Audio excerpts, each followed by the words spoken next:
Hello everyone, welcome back. In today's video, we are going to solve an IELTS reading task from Cambridge IELTS 7.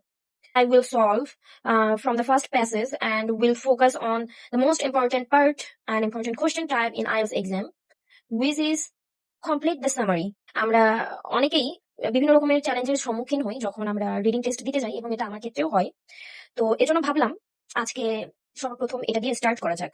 অবশ্যই আমাদের যেটা করতে হবে সেটা হলো আমাদের ফোকাস থাকতে হবে, এবং আমাদের সবসময় এই পার্টটা করার সময় যেটা করতে হবে, এই সেকশনটা খুবই challenging. That's why it requires strong scanning skill, vocabulary awareness and careful attention. And in this video I will show you how to solve this question type step by step and an easy and smart way.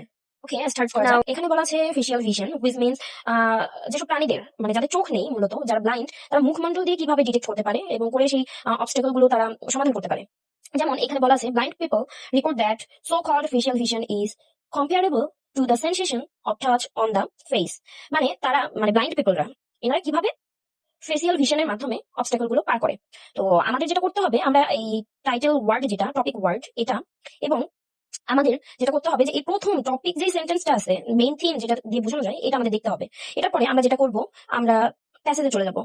আমরা এখান থেকে কিছু keyword নিয়ে নেব, যেমন sensation more similar to the way with pain from, মানে কোনো কিছু একটা দ্বারা পেইন ফ্রম কোন একটা কিছু। তাহলে এটা আমাদের বের করতে হবে। এটা এখন আমরা বের করার জন্য যেটা করব, আমরা প্যাসেজে চলে যাব।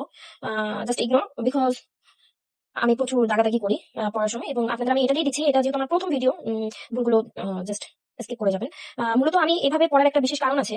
আমার কাছে মনে হয় ভোকাবুলারি এনরিচ করার জন্য আমাদের যেটা করা উচিত, আমরা কেমব্রিজ থেকেই প্যাসেজ গুলো সলভ করতে পারি। এভাবে রিডিং করে পড়ে যে ওয়ার্ড গুলো আমরা জানি না, এভাবে যদি আমরা 5টা প্যাসেজ সলভ করি, 6 নম্বর প্যাসেজে যে দেখবেন যে আপনার ওয়ার্ড গুলো সব চেনা লাগছে এবং আপনাকে কষ্ট করতে হচ্ছে না। এটাই। তো আমাদের এখন সেন্সেশন বের করতে হবে। সেন্সেশন দেখেন, আমাদের স্ক্যানিং পাওয়ারটা বাড়াইতে হবে। আচ্ছা, এখানে আমরা সেন্সেশন, এখানে ফেসিয়াল ভিশন, তাহলে আমরা এখানে কিন্তু পেয়ে গিয়েছি সেন্সেশন এন্ড ফেসিয়াল ভিশন। এখন আমাদের এটা বের করতে হবে। এখানে বলা আছে যে আর্ম এবং লেগ এগুলোতে ব্যথা, তো ব্যথার এটা, তাহলে এই যে পেইন, আমরা কিন্তু এখানে পেয়ে গিয়েছি pain refer to phantom limbs মানে কি, হাত পা চোট চোখ নাক, এগুলো লিমস মানে এগুলো, এবং প্যান্থম মানে কোন একটা কাটা অংশ, মানে কেটে যাওয়া ছিঁড়ে যাওয়া এমন। এটা আমি আপনাদের বললাম যে এগুলো আপনাদের ভোকাবুলারিটা একটু এনরিচ করতে হবে। এনরিচ না করলে যেটা হচ্ছে, আপনি এখানে দেখছেন লিম মানে আপনি যখন জানবেন যে এটা মানে আর্ম লেগ এগুলো, তখন আপনি কিন্তু বুঝতে পারবেন। এবং দেখেন প্যান্থম মানে কি হচ্ছে, প্যান্থম মানে কোনো কিছু কেটে যাওয়া বা ছিঁড়ে যাওয়া অংশ, যেটা দ্বারা এবং পেইন মানে ব্যথা, ওই এটা দ্বারা যে ব্যথাটা সৃষ্টি হয়েছে। এবং আমি আপনাদের কেন বললাম ভোকাবুলারি এভাবে আপনারা করবেন, এভাবে যদি করেন, দেখেন আপনি যদি যে কোনো একটা প্যাসেজ ধরে করেন, দেখেন আমি এই প্যাসেজ করার পরে টোটাল 41টা ওয়ার্ড পেয়েছি নতুন। আমার কাছে মনে হয়েছে এগুলো মানে আমি সঠিকভাবে জানি না, বা এগুলো ইউজেস আমি জানি না। তখন আমি কি করলাম, তখন আমি এভাবে লিখে নোট করেছি, এবং আমি জানি যে এটা আমি আর এরপর ভুলবো না, কারণ কেন আমি এটা সবসময় মনে রাখবো। তাহলে আমাদের এখন যেটা করতে হবে, এখানে আমরা লিখে দিব প্যান্থম। এবং সব থেকে যেটা গুরুত্বপূর্ণ কথা, সেটা হলো আপনাকে সেম টু সেম এখানে যেই ওয়ার্ডটা আছে, এখানে আপনার নিজের মতো করে কিছু লেখা যাবে না। এখানে যে ওয়ার্ডটা আছে সেটাই আপনার লিখতে হবে সেম টু সেম। আপনি এখানে অন্য কোনো কিছু করতে পারবেন না। তাহলে এখানে হবে প্যান্থম, PHANTOM, প্যান্থম। এরপরে দেখেন নেক্সট যেটা বলেছে, the ability actually comes from perceiving dash through the years, মানে এটা কোনো কিছুর মধ্যে দিয়ে আসে। তাহলে সেটা কি, পারসিভিং করি আমরা কিসের মাধ্যমে। তাহলে এখন এখানে আমরা আবার খুঁজবো কোথায় ইয়ার আছে। এখানে কোথায় ইয়ার, এই যে the sensation of facial vision it turns out, এটা কোনো কিছুর মধ্যে দিয়ে আসে রিলি এবং চলে যায়, goes through the ear. Blind people without even being aware of the fact are actually using echoes, মানে তারা কিসের মাধ্যমে বোঝে, তারা ইকো, আমরা ব্লাইন্ড পিপলরা কি হয় যে ইকোর মাধ্যমে, এখানে বোঝাচ্ছে যে তারা এই ইকো যেটা হয়, আমরা হাঁটা চলা করার সময় যখন যে ইকো যে সাউন্ডটা হয়, সেটা দিয়ে আমরা বাধাটা অতিক্রম করি, প্রেজেন্স অফ অবস্টেকল। তাহলে আমরা অবস্টেকল গুলো কিসের মাধ্যমে করি, এখানে আমাদের তাহলে সেটা লিখতে হবে। এখানে আমরা সেটা লিখবো, সেটা আমরা কি লিখবো, এখানে ইকোস।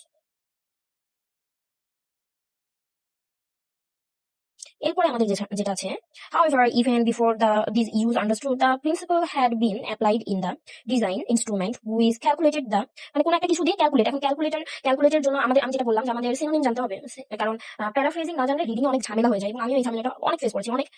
তো এখন ক্যালকুলেটর এখানে আপনাকে ডিরেক্ট এই ওয়ার্ডটা না দিয়ে মেজার দিতে পারে, আরো আপনার মাপা জাতীয় যে কিছু যে কোনো কিছু দিতে পারে। তাহলে এই যে আমরা এখানে দেখবো, আর সবসময় মনে রাখবেন যে এটা একটার পর একটা অর্ডার মেনটেন করে আসে। তাহলে এখানে ইনস্ট্রুমেন্ট কিন্তু পেয়ে গিয়েছি আমরা, instrument to exploit the principal for the example measure, এই যে আমরা কিন্তু মেজারটাও পেয়ে গিয়েছি।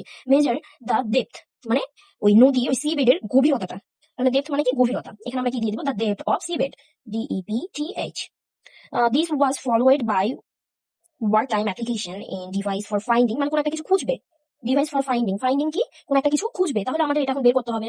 ফাইন্ডিং এর বদলে এখানে আমাদের অনেক কিছু দিতে হবে। ফাইন্ড, আমরা কি খোঁজার, আমাদের একটা সিনোনিম জানতে হবে, 2-3টা সিনোনিম যদি আমরা না জানি, তাহলে হবে না। আমাদের রিডিংটা মূলত পুরোটাই সিনোনিমের খেলা, প্যারাফ্রেজিং এর খেলা। তাহলে আমরা এখানে দেখি finding detection or something like that.